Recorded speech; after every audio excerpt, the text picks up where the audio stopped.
Viceministro, ¿cómo está? Anthony Rubén, le saludamos. Bienvenido a La Razón Radio.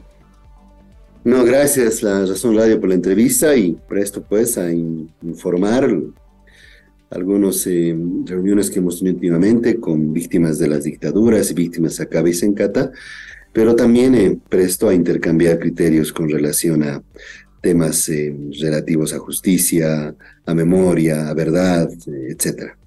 Viceministro, a ver, comenzamos con lo que usted nos adelanta. En las últimas semanas ha generado mucha polémica, mucha repercusión política, la vigilia de parte de la señora Amparo Carvajal, quien es señalada de no haber dicho nada durante las masacres de Sacaba y Sencata, de haber apoyado una eventual liberación de militares y policías vinculados con los casos de 2019 y de haber dicho resistencia necesaria a la resistencia juvenil Cochala. ¿Qué criterio tiene el gobierno o su despacho respecto de estos hechos? También los medios de comunicación y los políticos han estado señalando a Edgar Salazar como afín al movimiento al socialismo. El mismo Carlos Mesa decía que el masismo, el gobierno es quien protege a Edgar Salazar y en contra de Amparo Carvajal. No hubo una respuesta directa, cierto, pero quisiéramos saber su posición. Sí, por responsabilidad nosotros hemos indagado y hemos tratado también de interceder en el conflicto que se ha generado. Creo que al final los interlocutores para poder resolver ese conflicto entre dos facciones, podemos decir así, que pretenden arrogarse la personería jurídica de la Asamblea Permanente de Derechos Humanos y también la propiedad del inmueble que estaba en discusión, bueno, que sigue en discusión. En este momento entiendo que están realizando el inventario de los documentos y de lo que existe al interior del mismo. Es ver precisamente eso, el derecho propietario. Tenemos la información que es pública además, que no está a nombre de la Asamblea Permanente de Derechos Humanos ese inmueble. Está todavía a nombre del Fondo de la Banca Privada, es decir, el SENAPES sería el titular en este momento, porque no se ha iniciado y menos concluido, ni siquiera está en trámite el cambio de nombre, el trámite de saneamiento del derecho propietario, a pesar que existe una ley, es cierto, donde se transfiere a la Asamblea el inmueble, pero no está consolidado el derecho propietario en derechos reales. También hemos averiguado y nos hemos informado con relación a la personería jurídica como tal. La Asamblea Permanente de Derechos Humanos tiene una personería jurídica, pero por mandato de la norma tenía que haber adecuado esa personería jurídica, ha hecho su solicitud, está en trámite, no ha concluido tampoco.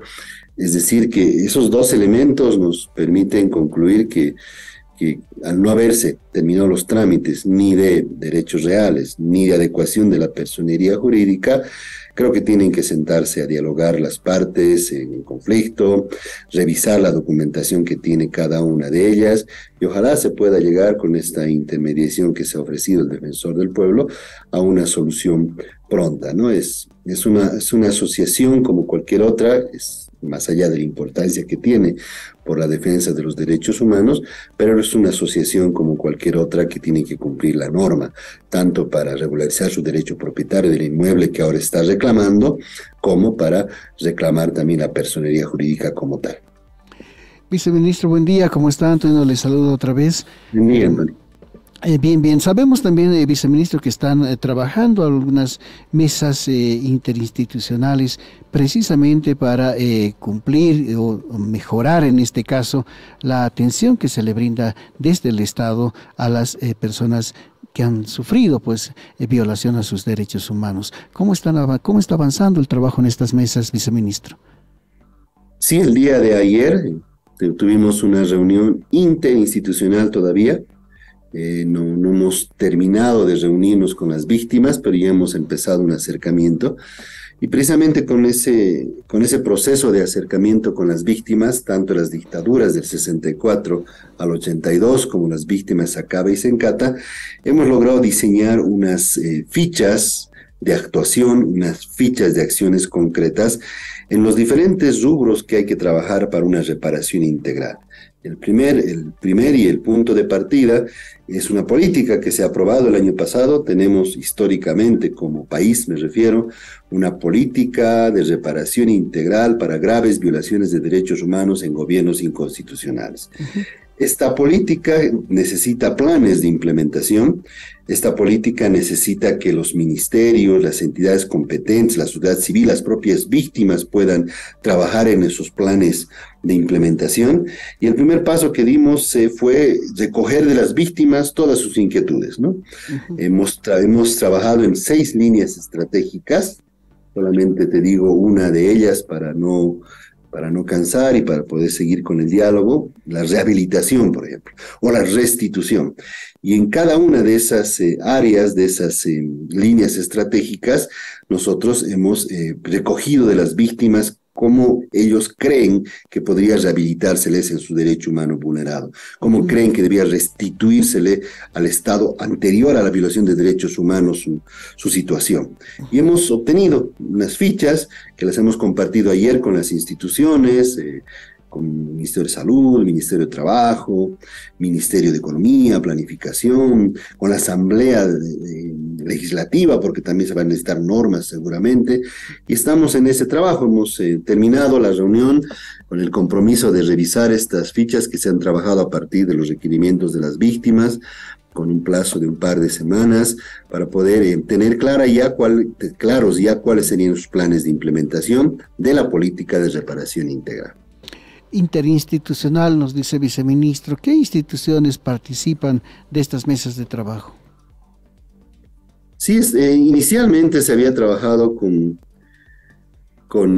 la Asamblea Legislativa, porque creemos que una de las principales necesidades para poder implementar una política es la normativa, es leyes, es disposiciones que hay que generar.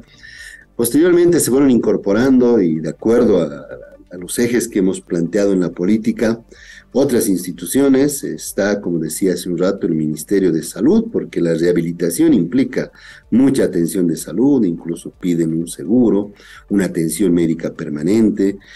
También el Ministerio de Culturas, porque ahora es de despatriarcalización, descolonización, se requiere la construcción de sitios de la memoria, ya se tiene una ley al respecto, por ejemplo. Se necesita también el concurso de los brazos operativos de este Ministerio de Justicia, el CEPLAVI, el Defensor del Pueblo también, el Ministerio Público, el órgano judicial. Yo resumiría, como el presidente en un momento dijo públicamente cuando recibió el informe de la GIEI, en que para una reparación integral se requiere memoria, se requiere verdad, se requiere justicia. Se requiere que los procesos de investigación avancen y concluyan con sentencias contra los culpables. Se requiere también que sitios de la memoria, actos o garantías de no repetición, como recordatorios, como actos simbólicos, etcétera, y se requiere también la atención directa de las víctimas con rehabilitación de su salud, atención psicológica, indemnización económica, que también es lo que piden ellas, porque consideran que han sido perjudicados tanto durante las dictaduras como con las masacres de Sacaba y Sencata. Viceministro, se ha hecho ya un seguimiento a los casos, porque como usted bien dice, parte de la reparación es pues la justicia, ¿no? Y si bien tenemos a personas detenidas, pero no hay muchos datos de cómo avancen los procesos. ¿A qué se puede atribuir esto, viceministro? ¿Y cómo están en sí los procesos? Sí, bueno, son, creo, 2 principales procesos, si hablamos de Sacaba y Sencata, y en el caso de las dictaduras, tenemos ya incluso sentencias de la Corte Interamericana que nos obligan a identificar las desapariciones forzadas: Marcelo Quiroga Santa Cruz, Juan Carlos Bedregal, entre otros. Y existe la voluntad, al menos desde estas mesas interinstitucionales, de trabajar también con el Ministerio Público y con el órgano judicial para que puedan avanzar y concluir estas investigaciones. La retardación de justicia es un mal que tiene el sistema de emisión de justicia. Esperemos que eso vaya mejorando y vayamos teniendo mejores resultados, porque sin duda memoria, verdad y justicia, sin el avance de los procesos, sin la conclusión de los procesos individuos de los responsables, no va a cumplir con la reparación integral que queremos. Hay en el caso de Sacaba y Sencata también, viceministro, usted diría que los procesos están avanzando. Ya le digo, tenemos personas detenidas, pero hay también la sensación de que esto avanza, pero tal vez muy lento, viceministro. Y nosotros somos los más interesados como Ministerio de Justicia, como viceministro de Justicia y Derechos Fundamentales, de que los procesos puedan avanzar más rápido. Tenemos, sin embargo, la estrategia de acusación. Entiendo que ya se está preparando la acusación en la Fiscalía. En otro medio de comunicación decía que debería presentarse en agosto. Espero que sea así. Ya no hay más actos investigativos que realizar, ya se han agotado los actos investigativos, ya se ha resuelto la situación procesal de todos los imputados, incluyendo a la señora Áñez. Es decir, no hay mucho que esperar. Nosotros seguimos el caso y patrocinamos a las víctimas a través del CEPDAVI y estamos a la espera de que el Ministerio Público pueda ya presentar su acusación formal. Y ojalá este año, una vez lo dije también en otro medio de comunicación, este año se puede iniciar el juicio oral público y contradictorio, en donde seguramente va a primar la garantía del debido proceso, pero también vamos como representantes de las víctimas a exigir una condena ejemplar para que hechos genocidas como las masacres de Sacaba y Sencata no vuelvan a repetirse en el país. Esa es precisamente una garantía de no repetición. Lograr una condena, lograr una sentencia, lograr la identificación de los responsables y las sanciones que mande el ordenamiento jurídico. Viceministro, ¿tiene reportes usted en sentido de que los actos investigativos han terminado y por tanto el proceso tiene que continuar, o es una suposición nada más? No, como te decía, nosotros patrocinamos a las víctimas a través del CEPDAVI. El CEPDAVI informa al ministerio, al viceministerio, cada semana sobre el estado de las investigaciones, y el último reporte es que ya ha concluido la investigación. Lo último que restaba en el caso Sencata, por ejemplo, era el recurso de apelación que estaba pendiente de la señora Áñez, de su excepción de incompetencia, porque ella seguía insistiendo en que le corresponde un juicio de responsabilidades. Ya se resolvió la apelación, no hay nada más que hacer. Ella ha sido notificada con imputación y hace más de 3 meses, ya ha tenido el tiempo suficiente para defenderse y tampoco ha generado ningún acto investigativo. Considero, y lo vuelvo a repetir, que tanto en Sacaba como en Sencata ya no hay más actos investigativos que realizar. La Fiscalía tiene su teoría de la acusación y debería de ya presentarse las acusaciones en ambos casos. Viceministro, ¿no hay riesgo de que el caso Sacaba y Sencata termine como el Tribunal Constitucional determinó en caso de Manfred Reyes Villa, por la vía de juicio de responsabilidades? Debería procesarse este caso y no por la vía ordinaria.